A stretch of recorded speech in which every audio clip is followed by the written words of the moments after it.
Welcome everyone who is online and those who are going to be watching the replay.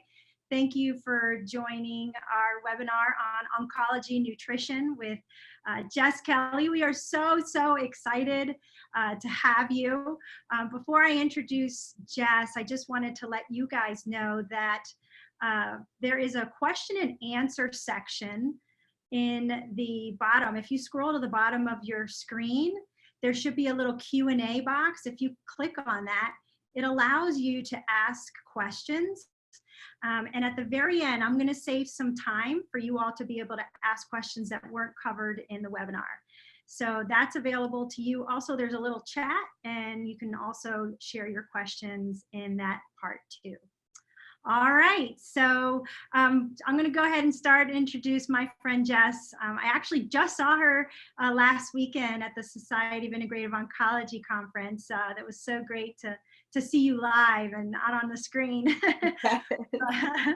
But Jess is the founder and the CEO of Remission Nutrition.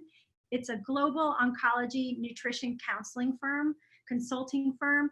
She is also the founder of the Oncology Nutrition Institute, and that offers a 250-hour certification program in oncology nutrition consulting, and it's designed just for practitioners. She is also the co-author of the best-selling book, The Metabolic Approach to Cancer, alongside our friend, as many of you know, Dr. Nasha Winters. And is it true, a little birdie told me that there's another book coming out soon? Yes, we are in the midst of fleshing out the new book, which is really exciting, and it's really driven by what we're saying over and over. The first book was what we had been saying for the first, half of our careers, and now it's everything that's the fallout. So I bet we'll cover some of it today, but yeah, we're in the trenches now. We'll get the sneak peek version. So hey, we're the first to know. Well, I'm going to go ahead and start. And I wanted to ask you this question. I actually asked Jimmy earlier today. I'm like, okay, if you're listening to this webinar, what would be the question that you would ask? And so this was his question. He says, make sure you ask her this. And I said, okay, I will. And so I'll make it the first question. And it's a question that I'm sure everyone on this webinar has heard or has heard from others. And it's, you go into your oncologist and you tell them that does diet really matter in your cancer journey? Is there certain foods you should be avoiding? And, can you lay to rest, honestly, how important nutrition is when it comes to your cancer journey and why? Maybe say one or two reasons or studies that you found that prove that nutrition does make a huge impact on a person's cancer journey. Yes, absolutely. And, just to go to it, that unfortunately, nutrition is not a core element taught in medical school. And what I tell our clients who get really frustrated about this is that oncologists are excellent at what they do. They have gone to school for years. They're versed in their protocol. That's what they do. But you need to have a team approach and one that does include nutrition. We know that nutrient deficiencies impair what's called homeostatic equilibrium. So it's basically balance in the body, and that can contribute to disease. Unfortunately, we know that now some element of nutrient deficiencies impact almost 90% of the American population. And so when it comes to what diet, this diet, really what we need to be focusing on is our essential nutrients, because building blocks for our immune system, our endocrine system, everything that we use. So that's where we know that nutrition, cancer is not going to be cured from a deficiency of cisplatin. It's, we could have a deficiency in vitamin D. And we heard some really interesting studies when we were just in New York last week showing that nutrition is one of the most common causes of cancer today. It's diet and lifestyle is 85%. And so genetics sure has a role to play, viral infections, bacterial infections, those different things, but our diet has changed so much, and it really does need to be part of the standard of care. So yeah, and I think, hasn't it been only in the last few years that they've even offered a course in nutrition in medical school? I know that nurses know more about nutrition than oncologists do. right.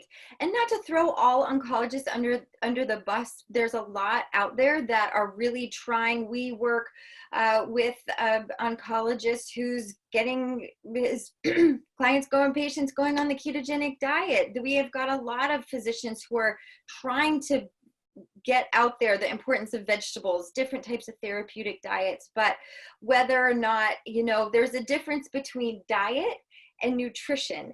And therapeutic nutrition looks at the building blocks of required nutrients and making sure that we have those in our body in order to properly create DNA, create immune cells. Nutrients are the building block of everything. And so it should be part of our mission at the Oncology Nutrition Institute is to get nutrition to be part of the standard of care, because the research now is undisputable and so vast that it really does play a difference in prevention, management, and also in recovery. So it should be part from start to finish. So yeah. And so is there, I really want to make sure that patients go in to those appointments, as their own advocates, as we kind of teach them at Believe Big, but that they also have something that they can hand them and say, out of respect too, and just saying, I've done a lot of research, and here are some studies that are indicating how important nutrition is, and what are your thoughts on this, and kind of saying it in a soft way. I know that in your book you guys cite and have studies on so many things. Is there a way that maybe after our webinar you might be able to send me some of those studies that we can maybe put into a document that we can hand? Absolutely. Yep. Okay, great. Absolutely. I'm thinking about the 850 studies that I could share with you right now. We have so many studies, and that's a big part of what we do with our clients when we consult is all of our plans have to have references, because if our clients go into the oncologist, they need to be able to say, hey, this is why I'm doing this. This is why I'm doing these supplements. We do interaction checkers because it's really easy for them to get poo-pooed, because of course it's a liability for an oncologist who doesn't know, say, that someone's taking curcumin supplements. There's so much misinformation out there when it comes to diets with cancer. Some say vegan, some say plant-based, some say keto, some say paleo, and that how do we know which one is the right one when it comes? Real quick, so just to sum up the last thought, just to make sure everyone knows that you're going to be able to share with me some of those most important studies, maybe even just 10 to 15 that you can have on hand that they can share with their oncologists on the importance of nutrition when going through cancer, and even maybe some of the ones that we heard last weekend. But so that leads me into this next question, which is another one that we get a lot. There's so much misinformation when it comes to diet in general, but especially when someone is going through cancer and they get the question, so should I be on a vegan diet? Should I be on a raw diet? Should I be on a paleo diet? Should I be plant-based? Should I, there's so many things that are told that this is the way, this is what you need to do. So how do you determine what diet is best for a patient? Yes, this is such a great question. And this is where I just started blabbing about, because this is the topic that Dr. Nasha and I are really basing our next book on, because it is so confusing. But there are really 3 key elements that we feel is a great place to start to help to reduce the confusion. And the first one is to accept that there is no one-size-fits-all diet, okay? Every person is unique. They have a unique terrain. They have a unique genetic makeup. They have a unique history. So a nutrition plan cannot be exactly the same for two people, okay? Because everybody's response is going to be different. And this is exactly why customized and personalized nutrition is so important. And the second element is that people need to be assessed. They need to know where they stand nutritionally, what their labs look like, and maybe we'll go deeper into assessments in a bit, but assessments is key. You can't just guess and say, oh, I think this will be good diet for me to follow, when, hey, you know, maybe I have a lab marker that's through the roof that's showing that this particular food is not going to be the right fit for me. So assessments is critical.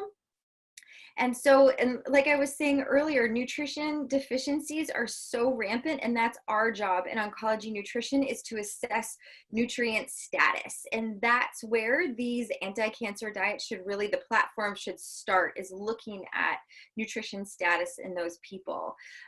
So we need to make sure that people are nourished. And the third part is that cancer diets, you know, quote unquote, they can and they should change depending on where someone is in a process and depending on what their lab markers are reflecting. So there's so much more to just picking a diet and then going with it and getting too attached for it. I can't tell you how many times that I've had a client and it's like, ho, ho, here we were going down this road, but your therapies change and you have side effects that are coming up and we need to make a change. So there needs to be an element of flexibility and knowing that depending on the person, what their lab status is showing, what their side effects are, that therapeutic diets have to change. So there's a lot to it than just picking one. Yeah, and I think you guys have taught me, that's what I love about what you do, because there's just so much information that is out there, and it can truly just set you off onto a path that you shouldn't, and it can actually make you sicker than better. And, you know, there are some basic concepts that are true for all, and I'll let you get into that in a second. But I think one of the best examples that you shared with me in the past was, you know, everyone thinks fruits and vegetables are great. And, you know, I remember coming to you and I'm thinking I'm making this amazing green smoothie. And within an hour I was crashing and I couldn't figure out why, because I was doing all the right things and putting all the good things into my body that I thought were going to be helping me. And what I discovered was, and what you helped me discover was, that I didn't have the right ratio of items in my shake. So you made me take away the sugar fruits like the pineapple and add the blueberries that are the less glycemic index ones. You had me add some healthy fats in there like the almond butter and use almond milk or oat milk instead of coconut water that was making my sugar level rise so quickly. So even though we think we're doing the right things by eating and drinking the right things, it's so important to be monitored by someone like you that actually can look at your blood work, look at your specific case, and create a plan that's going to be helpful for you. And I think I went plant-based, but one thing that you kind of showed me was that, you know, someone who's going through chemotherapy needs something completely different than someone like myself that did not. And sometimes when you're going through chemotherapy, you need some good grass-fed, good quality protein in small amounts to help build your body up during a time as going into chemotherapy. So I really appreciate how you tailor it based on whether someone's going through traditional treatments, whether someone is just doing natural treatments, whether someone is post-treatments. So there's so many different factors that play a role. And I wish I had you when I was going through my cancer journey, but I am thankful that you're here for all the patients that Believe Big works with today. So tell me, what are some basic things that apply to everyone? Yeah, it's such a good question. And I think that whatever camp people fall into, it really doesn't matter as long as there's some of these core components. And the first core component is that any therapeutic diet has to be complete. It has to contain all of the required nutrients. So there are essential amino acids that our body cannot make. There are essential fatty acids that our body cannot make. There are vitamins and minerals that are required to come from dietary factors. So any therapeutic diet needs to make sure that they hit those required nutrients. That's key. Diets need to be whole foods.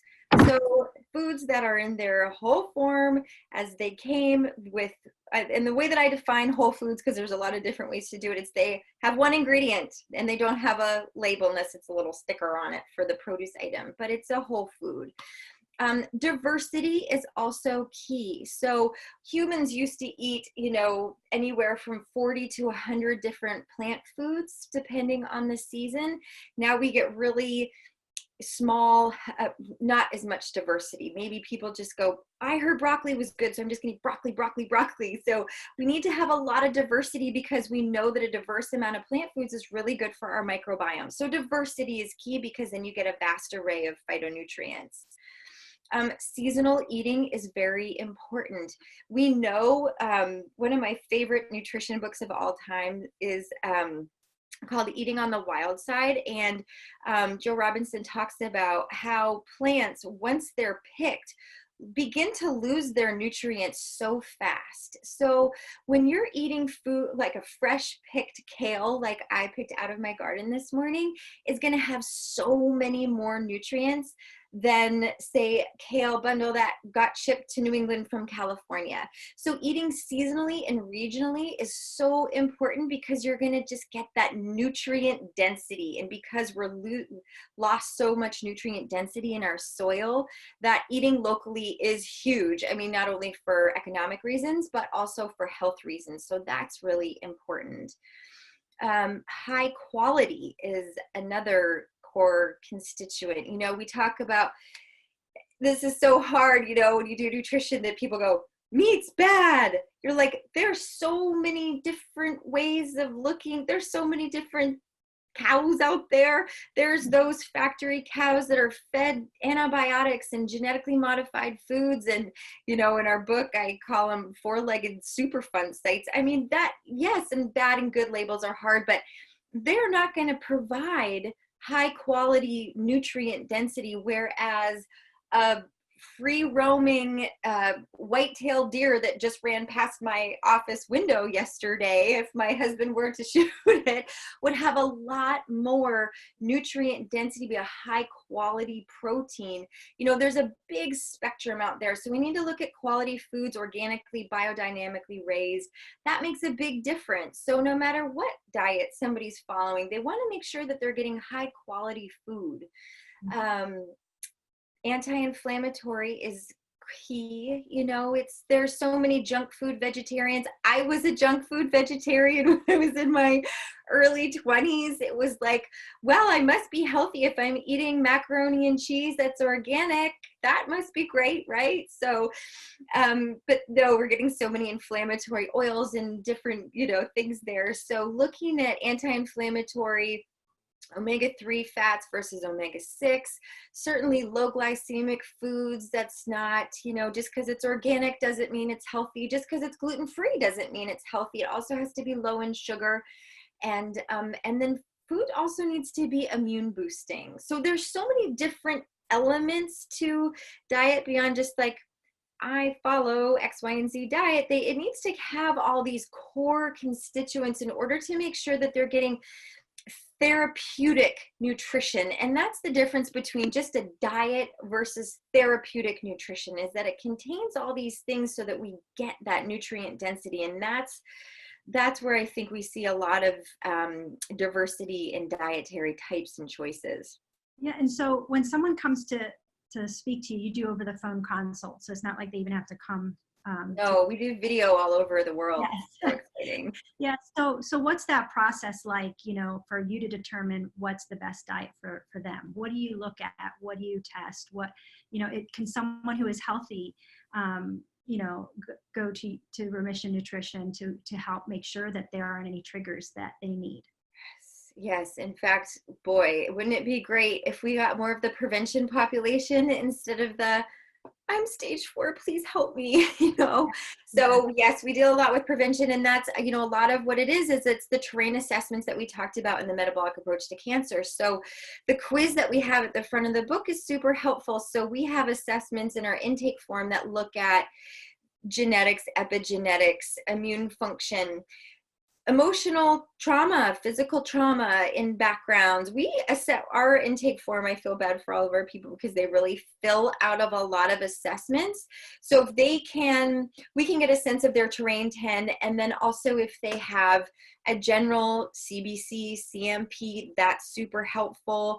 You know, we love to look at nutrition genome, but that can happen down the road. And then we also recommend a terrain panel. It looks at different markers like ferritin and copper and different things. So it's like, hey, we can really have a good sense when someone's walking in the door on the screen, where we're going to start prioritizing. So it's like, hey, boy, you know, when we roundtable every week, my staff and myself through our clients, we go, okay, what's shouting at us? It's like, oh boy, inflammation, this person is screaming inflammation. Then that's where we go first and sort of tick down the list. So it's sort of assessing past, present, you know, current goals, motivation for change. You know, there's so many different things that go into it. So we spend 2 hours going through and really getting to know. You know, I just was reading the other day that the average physician gets 7 minutes with their patient. Wow. Like, oh my gosh, we get to know our clients so well that you start to get a real sense of what could be driving, provoking, and our job is to identify and eliminate obstacles to cure. So it's like, you could be eating a sensational diet, you know, hey, we have clients that walk in the door and we're like, geez, their diet looks pretty darn good. But where we also look is lifestyle, and we're learning so much more about toxins in the environment, cell phone use, blue light, everyday products of use, sleep, you know, all those different things that it's like, hey, maybe we need to kind of focus there a little bit more. So we take into account the whole picture. Yeah, I love that you guys do that. And I also like that you don't overwhelm us. Probably do. No, I think, you know, because one of the things that when I spoke to you years ago, one of the things that I loved is that, you know, there were certain things that I was supposed to eat. Let's, for example, fermented foods. I am not a fan of fermented foods. People are like, why not? I just don't like the taste. So you found alternatives for me to be able to get that into my diet in a way that I could enjoy and not feel like I had to eat this item because I needed it. I love that you work within each person's likes and dislikes as well. So here's another big topic that we hear a lot of, and hopefully the message is getting out, and it's sugar. So, you know, why is sugar especially bad for a cancer patient? Right. So again, sugar, meat, it's one of those broad spectrum topics, right? So on the continuum, we can't put high fructose corn syrup into the same basket as the wild or the rose hips that are growing in my garden. It's two very different types of sugars. So there's added sugars and then there's naturally occurring sugars, right? And this is, the added sugars is really where we're seeing the problem. We're seeing it, the American Heart Association has limits, you know, men no more than 36 grams a day, women no more than 28 grams of sugar. This is where we see it the most. Pediatric population shouldn't have more than 18 grams of added sugar a day, and Halloween is tomorrow, and I just lose my mind every year about this.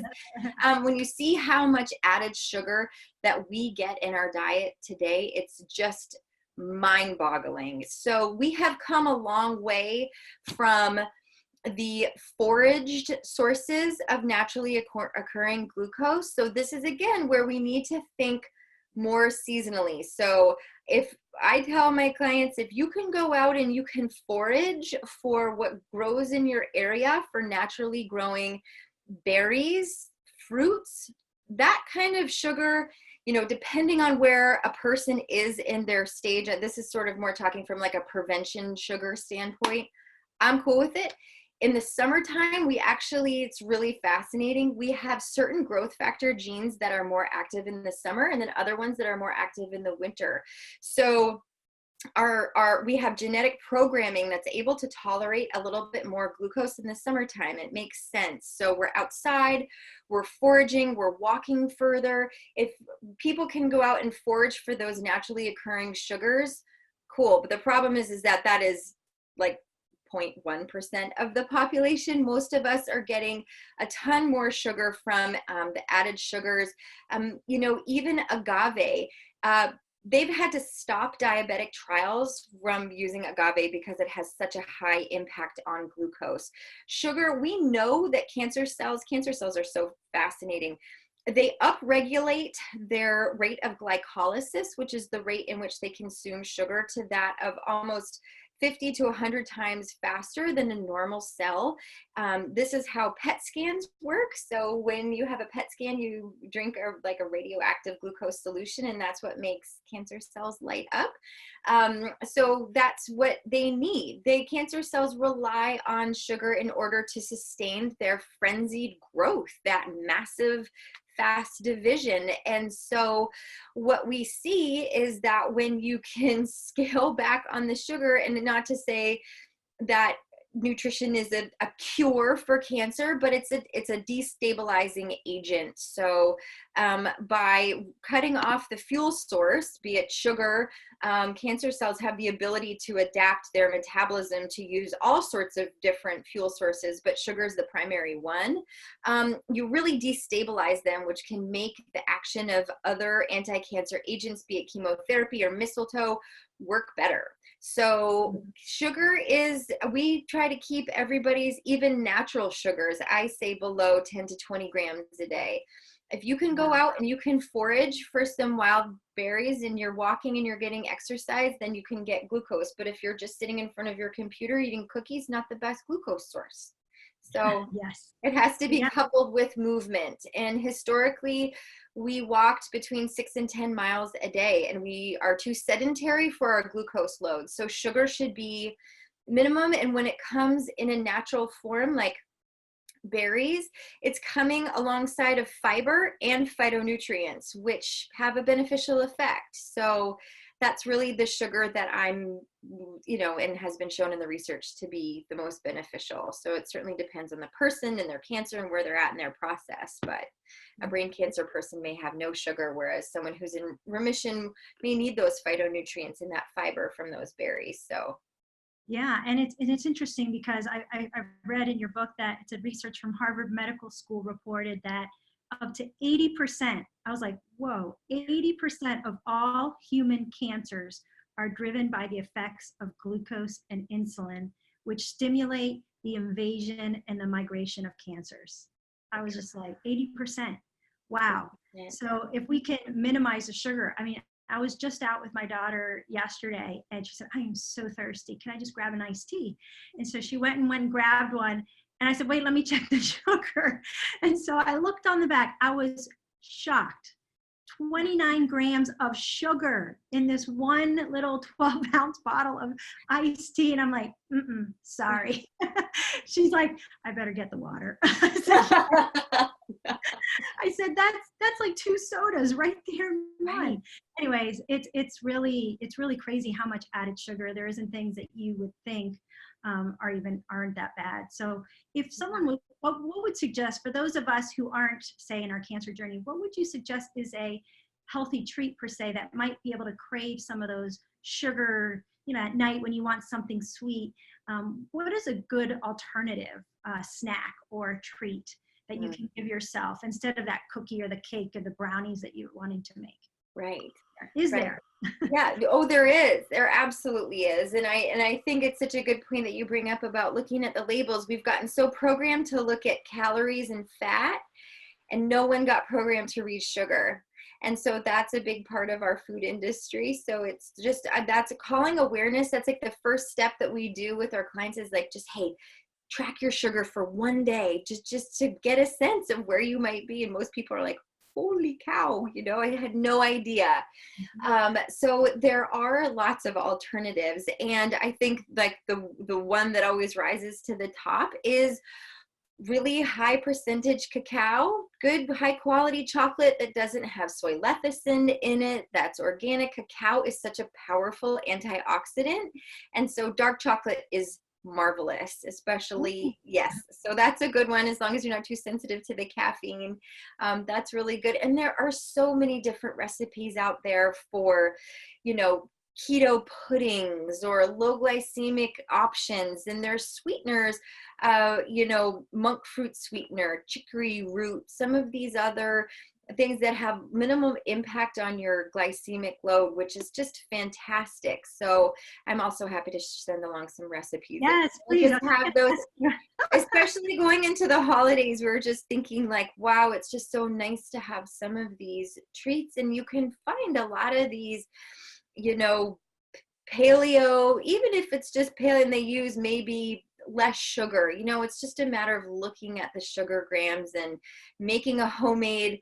We make mushroom hot chocolate with those mushroom elixir powders and raw cacao and then maybe a little monk fruit sweetener and have hot chocolate at night. And then you can still have that sweet treat when it's getting cold and it won't completely overburden your endocrine system. Yeah, well, we would definitely love those recipes. Sure. Send those along. I know we'd all appreciate that heading into the holidays. And I think another, most people know, but can you speak a little bit into artificial sweeteners? You know, just because something says sugar-free, you're trying to avoid the sugar, but that can be even more harmful than the sugar itself. It can be. So can you share a little bit about artificial sweeteners that are out there and how dangerous that is for a patient or for anyone? Yeah, exactly. And I think, you know, just even hearing the word artificial should stop the conversation right there. So our bodies are not designed, they don't have the enzymes. We were not genetically programmed to produce. Our pancreas doesn't have enzymes to break down, to process these artificial sweeteners. They're made in a lab. So there's food that are completely unknown to our body. They actually cause nutrient depletions in order to process them. So Splenda, all the little things that come in the packets, those artificial sweeteners are just not meant to be consumed. You know, there's the GRAS list, generally recognized as safe. And a lot of the foods that are on that list, including artificial sweeteners, really haven't been tested enough. We're seeing this, unfortunately, show up is that we've been the guinea pigs in a lot of situations with foods that have been allowed on the market. So no, artificial sweeteners is just, no, you're better off having some raspberries than having something that's artificial sweetened. It's a lot of the times when we see no sugar, what they put in there as the replacement is certainly a far more harmful than just something natural. Yeah.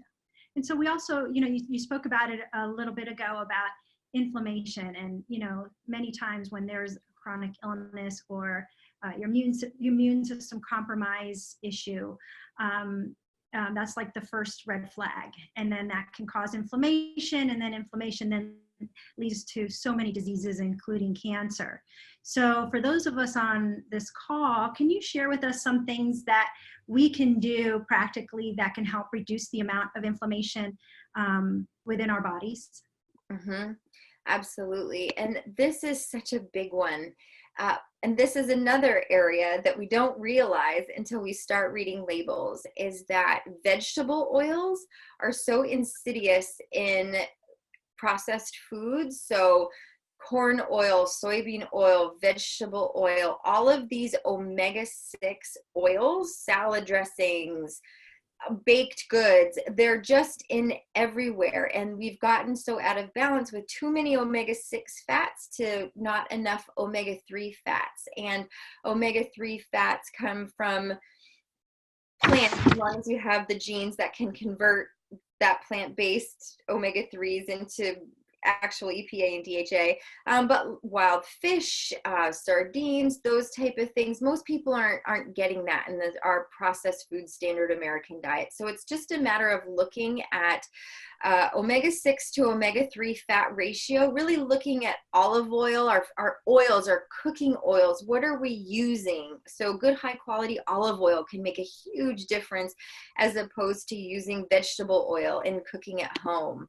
And then there's also so many anti-inflammatory just herbs that you can have on a day-to-day basis. So you know, I saw the other day someone posted this thing. It's like, I got 99 problems and turmeric fixed 89. It's like, yes, turmeric is the super herb and everyone wants to take that for inflammation. It's so important to know, though, that turmeric can actually interfere with certain chemotherapy agents. So for people undergoing chemotherapy, you want to make sure that you check in and do nutrient interaction checkers on that one.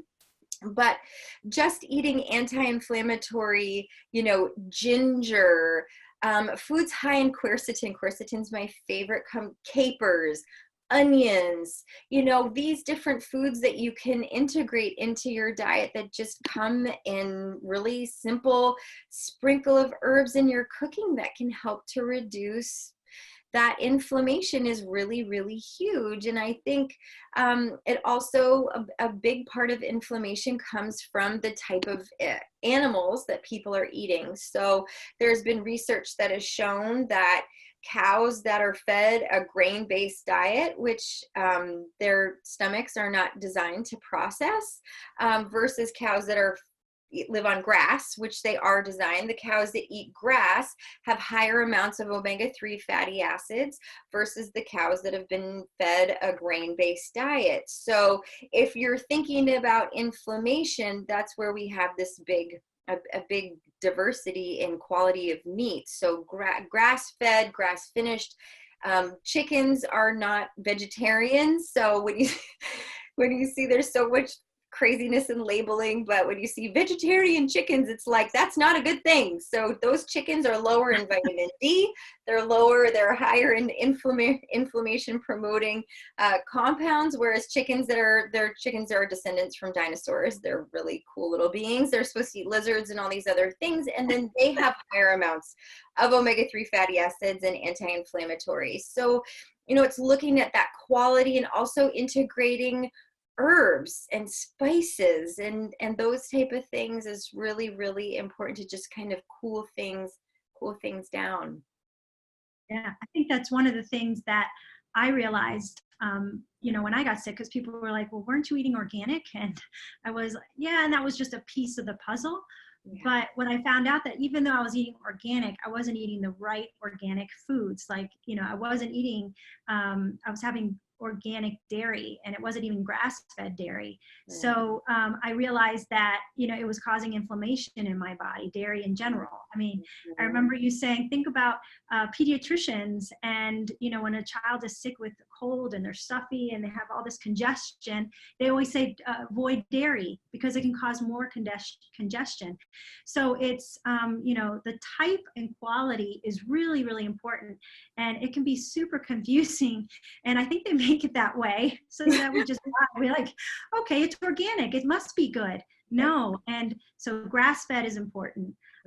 Knowing that it's free-range chickens. And I did a test, actually. I went to Whole Foods and I actually bought all types of eggs. And I bought the ones you're talking, vegetarian diet. I bought the free-range organic. And then I went to the regular grocery store and I bought organic eggs. And then I bought plain eggs. And a great test that anyone can do to test their eggs is I just cracked them in the bowl.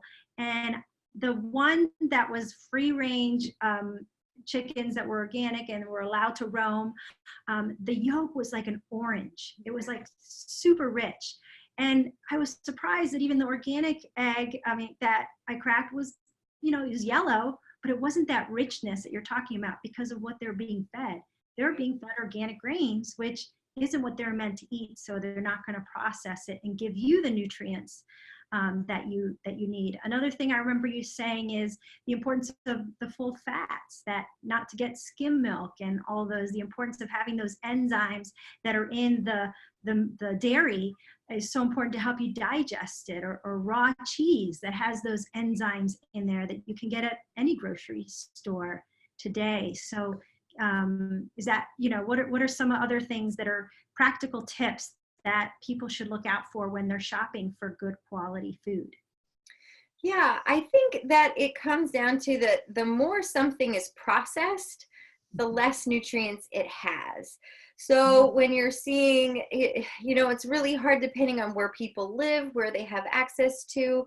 If you can grow your own food, we tell our clients, if you could just grow one source of your own food, you're going to have that connection to it, and you're going to have that sort of recognition, that really nutrient dense, even if you're growing sprouts on your counter, anyone can grow broccoli sprouts at home. It's easy. It doesn't take that much time, and broccoli sprouts have such powerful anti-cancer actions. So when it comes to shopping, I think the key is to time you see sort of something gimmicky, it's probably not the best for you. So low fat, this is why we're seeing this incredible hormonal fallout with the baby boomers, with this menopause that's now treated like a disease. It's because we actually require fats, essential fatty acids. The low fat was, the cover up from the Harvard study that they paid so that the sugar industry could put it all on the fats. So we've really been duped to think that fat is bad and carbohydrates like processed grains are good. That myth has been blown out of the water. So it's really looking for things that have one ingredient, no labels, minimally processed. Those type of foods, you can take the guesswork right out of it. It's nutrition's really simple. I tell people, if you eat plants and animals that have been ethically raised, sustainably raised, organically, biodynamically, free range raised, you can take the questions right out of it. It's not that complicated. Just eat food the way God made it, the way that nature intended it. It's not that complicated. We've made it way too complicated. So, yeah. And I think for many of us, I know for me, that it's like all of those things take a lot more time to prepare. So it's easy to go to the grocery store, even Whole Foods, and say, oh, I'm going to get their already made mashed potatoes. Yeah. But what I realized is that it doesn't take that much time that I thought it did. It's just a habit of it, or even just food prepping. Even if on a Sunday or one day a week that you have time, that you food prep. Plan your meals for the week and then freeze them. So then the next week you don't have to cook it again. I think that has been really helpful tips for me to eat whole foods and have the time to do the other things that our busy lives have. And one question you just made me think of, because it is so true, is all the hormonal imbalances that not only on products that we put on our bodies and things, but the foods that we're eating. And one of the things that I just started recently doing and I've learned about was intermittent fasting. And I know how important fasting is for a patient prior to going through conventional treatment. But I have found just tremendous aid in fasting, saying I won't eat after dinner until the next day, till I'll have my black coffee, and then I'll eat lunch at 11. And I just feel like I feel so much better. Things are regulating again hormonally. So can you speak to that as far as the hormone side, and then also as far as the cancer patient side before treatments? Yeah, I love this topic. And it was probably my favorite talk at the SIO conference last weekend was one of the Nobel Prize winners who won for discoveries of our biological clocks, our bioregulating clocks. And so we have clocks in all of our cells and tissues and organs that regulate our function. And so what we've done is we've sort of gotten to the point where we think that we should eat all day, breakfast, lunch, dinner, all the way up until we're nibbling on popcorn, watching TV at 10:30 at night. So by shortening, what they found in the research is that by shortening eating windows specifically to daylight hours, which is what it's going to affect our biological clocks, that is going to have a great impact on our health. And when we have time away from meals, it gives our body, I look at it as it's like, okay, there's nothing in your intestines. It gives everyone time to come in and sweep out all the junk, get everything cleaned up.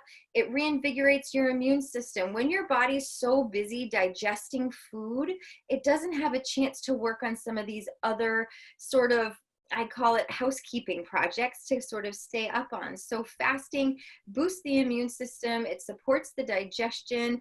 It helps with sleep. It helps tremendously with sleep. So there's lots of different ways to do fasting, you know, and it also, you know, depends on genetics as well, whether people will respond well to it or not. But even just by trying to eat within an 8-hour window and having a 16-hour window on either side of it of fasting has tremendous health benefits, neuroprotective, all these other things, because by getting back in sync with our biorhythms, which humans used to be far more connected to our environment, it really regulates your endocrine system. So hormones, insulin, which is produced by the pancreas, is part of our endocrine system. And our endocrine system is a web, it's a spider web. So when you pull on one of the webs, like insulin, it's going to affect estrogen and progesterone and cortisol and testosterone. All of our endocrine system is intertwined. And so we have to start thinking it's like the one stimulus, you know, he talked about all it took was one stimulus to affect the whole, right? So if that one stimulus is food over stimulus all day, it's going to affect our bioregulating functions across the board.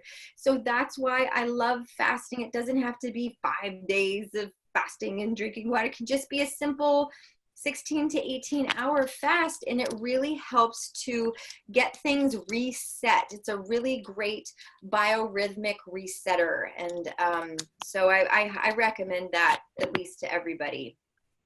And what about for patients prior to treatments and things? I hear that, you know, you recommend that it helps chemotherapy actually work better. Is that true? Yes. So this was really exciting, and this was the work of Dr. Walter Longo from California, who did the initial study was done on 10 patients, and they fasted for 72 hours prior to chemotherapy, not immunotherapy, like a cytotoxic chemotherapy, just water, not like a juice fast.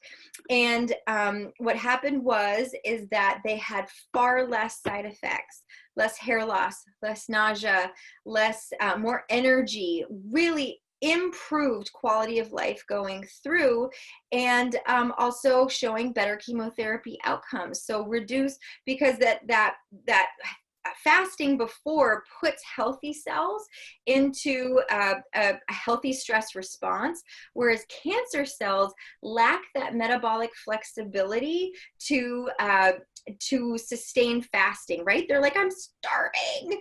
And so then you whack it with chemotherapy and they're going to be destabilized even more. So it really potentiates the action of that chemotherapy. And when I first started doing this, I was like, oh boy, let's see how it goes, you know? Because I was like, this just sounds so counterintuitive to what everyone's been doing. But I'll tell you, after however many years, 8 years or so that we've been doing this, we have folks that, and this is not everybody, but for the most part, people do so well going through chemotherapy.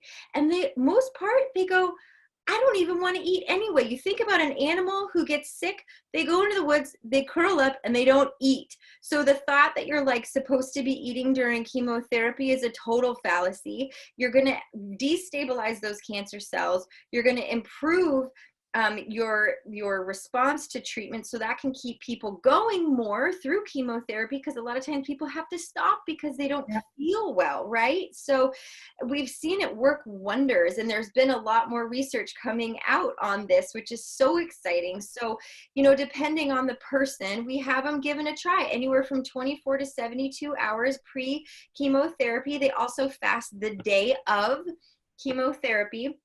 And then the day after chemotherapy, they break their fast with fat. So we don't want them to be like, oh my gosh, I'm so starving. I'm gonna come out, I'm gonna have a milkshake. No, we want them to have some like avocado, macadamia nut, smoothie. So it's not like they're gonna whack a big glucose response to it. We want to kind of ease out because they're gonna be producing ketones at that point. We don't want to have a big glucose blast after that. So you end the fast with fats, and it's been really significant to see. And when our clients come back and they'll say, everyone was asking me in the treatment room what I was doing because I'm doing so well, So it's wonderful. That's so great. And I know we only just have a couple minutes. I mean, like the time just goes so fast. I know. So I before I ask the question, if there's any other pending questions that individuals had on this call, on this webinar, please feel free to click on that Q&A button on the bottom and type them, and I'll try and address the questions in the last few minutes here that we have.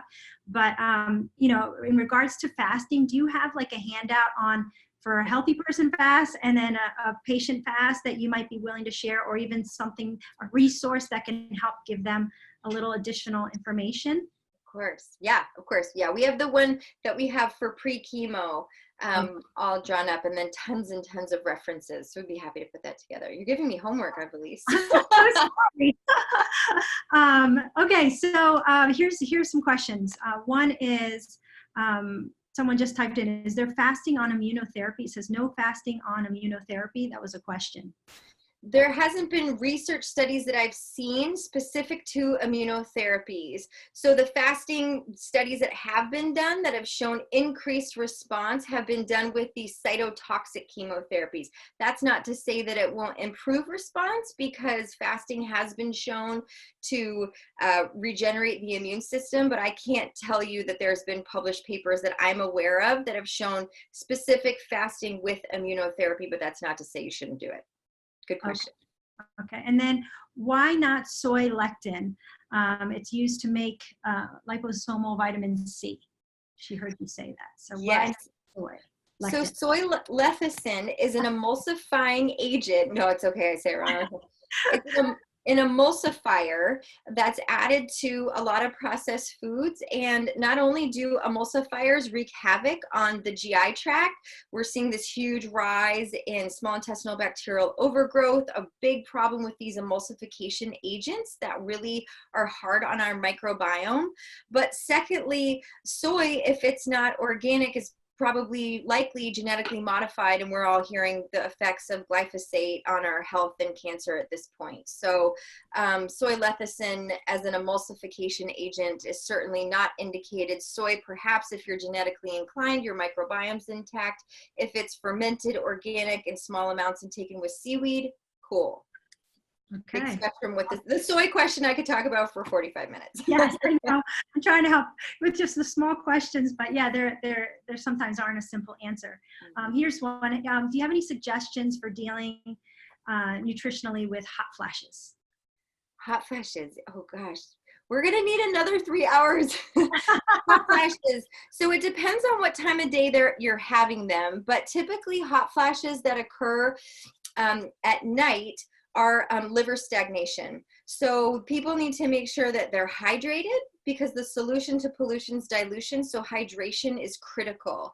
So hot flashes, you need to look to your liver. First of all, I love acupuncture for hot flashes. Actually, we usually refer out for that. That can be very, very beneficial. Also look at triggers like alcohol, caffeine, blood sugar imbalances can all lead to hot flashes as well. And then if it's an adrenal constituent, sometimes adaptogenic herbs can help regulate hormones a little bit, just some holy basil tea or something like that. Look at your adrenals, look at your liver. That's usually the root of hot flashes. Yeah, it's great. And I, for me too, Naisha had told me to go see an acupuncturist as well for hormone balancing and things like that. And now that I'm 49, I'm not having hot flashes, but I know that, irregularity was setting in. And so literally within a month's time, back to normal, no more headaches. I was having severe headaches, and not anymore. And she also mentioned, for me personally, looking at my labs, ashwagandha. Have you found that as well to be helpful? That's one of those adaptogenic herbs. That can be really helpful. That one can interact with certain chemotherapy agents, so I don't always throw that one around, and it can be a little bit estrogenic, so it depends on the person with ashwagandha.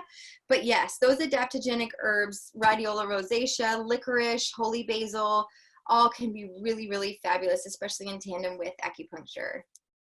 Awesome. Yeah. All right. Well, I think that is all that we have time for today. And we'll have to have you back on for another one on specific topics so that we can dive into them. But thank you so much for taking the time to help those within Believe Big to help find their pathway to healing. And for those of us on the other side of cancer, to stay that way. And for those on this call who wanted to prevent cancer. So this information was vital for all of us. And for those of you on this call, thank you for joining in and spending your precious time to be educated by Jess. And in a follow-up email, it'll probably be within the next 48 hours, you will receive the replay link. So if you missed any of the portion of it, you can go back and re-listen to that portion. And also, we will send you some of her favorite resources and handouts as well. So thank you both again. Thank you again. And thank you all for joining us today. And always remember to believe big. Thank you.